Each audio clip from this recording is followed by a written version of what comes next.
So now I'm going to talk about the new requirements. Okay, that's the overview, that's what's coming, or I should say that's the impetus for this regulation.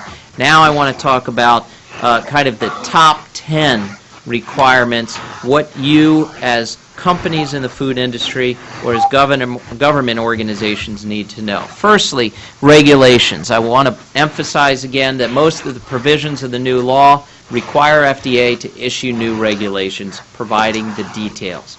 The specific requirements will depend on these regulations issued over the next several years. Number 2, registration renewals. Starting in 2012, each food facility must renew its U.S. FDA registration every 2 years. The renewal registrations will be required during the fourth quarter of every even-numbered year. So 2012, 2014, 2016, starting on October 1st and ending by December 31st of each of those even years. Facilities outside the United States will be required to continue to designate a U.S. agent for FDA communications. Number 3, increased inspections. U.S. FDA has been granted power to enter food facilities, except for farm and restaurants, and inspect and copy records. The law does not require U.S. FDA to inspect all facilities. That would be really impossible. But it increases the number of inspections and requires all firms to agree to an inspection upon FDA request. Now you may say, well, what happens if I don't want FDA to come? If you choose to not have FDA come inspect your facility, they have the ability to suspend your registration, which would effectively prevent you from exporting your products to the United States. They have a facility inspection schedule for foreign companies. In this year, the target is 600 foreign inspections. Next year, 1,200, 2,400, 4,800, etc. going forward. Now, that's might not seem like a large number, and it isn't, but in 2010, FDA inspected 354 foreign facilities, so a very, very small percentage. So even at 600 to 1,200, we're talking 240, 250,000 foreign food facilities. 1,200 of those a year is a very, very small number, but that is what they've been mandated to do. Number 4, registration suspension. FDA now has the ability to suspend a company's food facility registration if they believe the food was manufactured or held in a facility and has a reasonable probability of causing serious adverse health consequences. Number 5, the new law gives FDA the ability to order a recall rather than merely request a recall. Prior to this law, if there was tainted product in a retail store, FDA could ask the manufacturer and the retailer to recall the product. Under the Food Safety Modernization Act, FDA will be able to order that the company recall the product. Number 6, the U.S. agent under the Bioterrorism Act, listed in the registration done under the Bioterrorism Act, will now be liable for FDA reinspection fees. FDA will be able to charge the U.S. agent the cost of any reinspection conducted in a foreign food facility. So if FDA comes out and inspects your facility this year, for example, they find violations, food safety violations. If they choose to reinspect your facility, let's say in 2012, in January of 2012, they will charge your U.S. agent listed in the registration of your facility $335 per hour for the foreign inspections. I can tell you from experience in other areas that FDA regulates, inspections can easily cost in the thousands and thousands of dollars. FDA will also be able to charge if they have to supervise the recall of a product, or if they have to return to a court to inspect or reinspect a product that was found to have a food safety issue when it first arrived. So you want to find out who is your U.S. agent.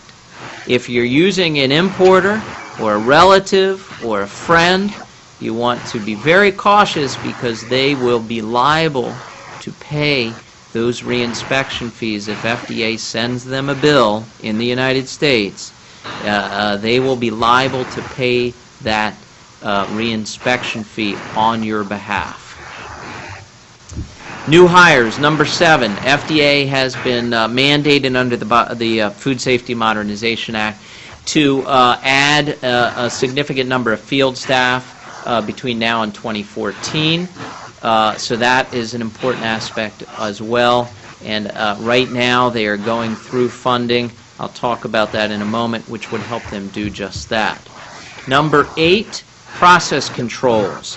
Food facilities, all types of foods, will be required to develop written plans for hazard analysis, preventative controls, and corrective measures. And those plans will be need to be made available for U.S. FDA inspection if they so desire. The regulation stipulates process controls. I should say the law that Congress passed stipulates process controls. It is likely FDA will mandate some type of HACCP or specifically HACCP plans for all types of products, not just seafood or juices like currently exist.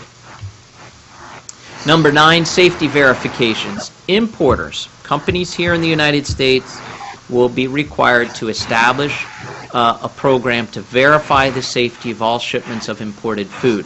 This is called the Foreign Supplier Verification Program.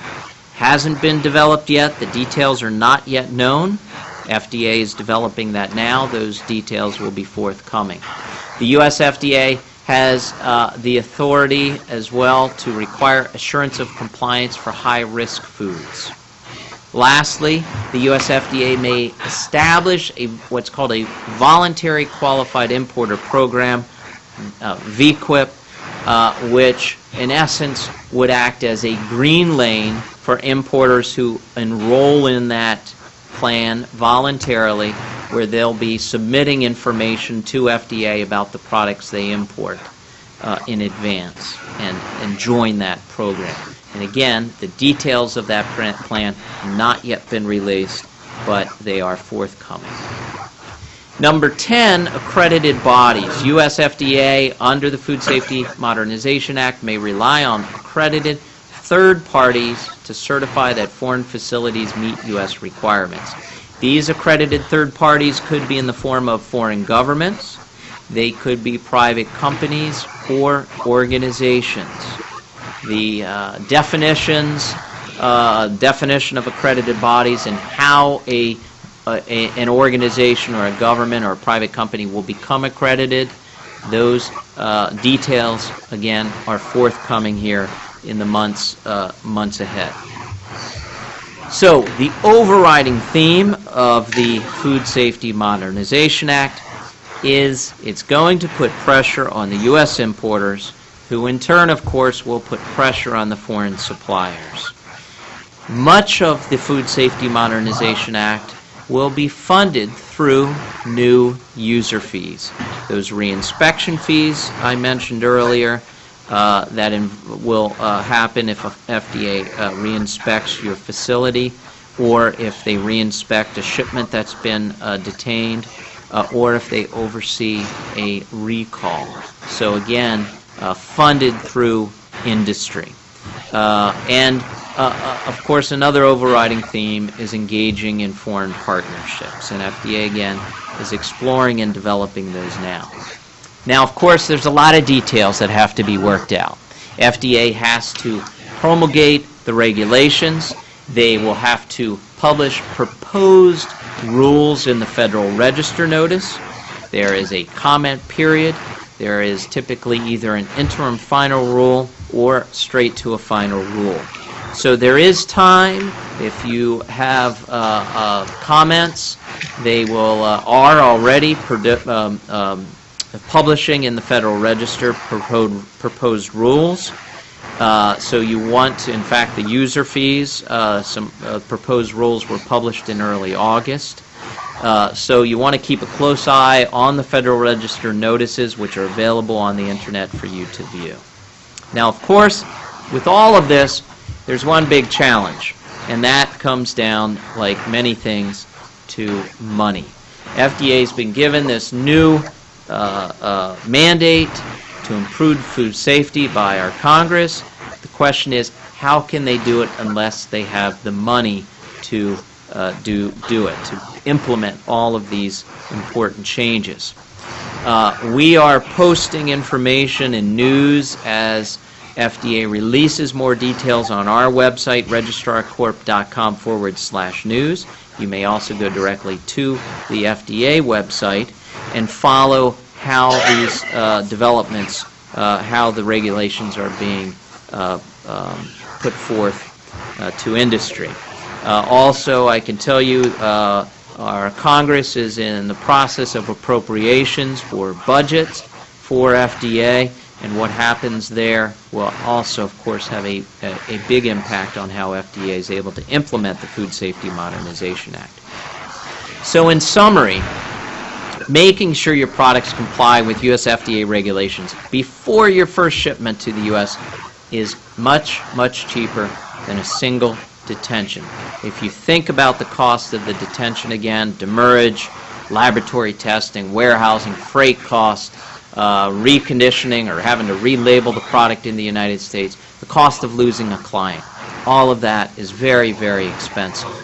And while numerous regulations do exist, the U.S. offers enormous potential for your products, and you're not going to need to comply with all of the requirements, only some. So my best advice to you is stay informed. Many changes are coming over the next 4 years with the implementation of the Food Safety Modernization Act.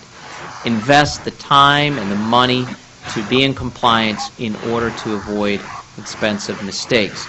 In summary or in conclusion, be proactive rather than reactive. Registrar Corp is available there to assist you. We help with food facility registrations.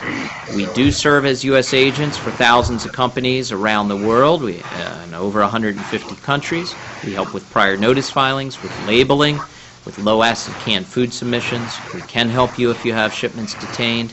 And we're closely monitoring the Food Safety Modernization Act and all of the changes that will bring about.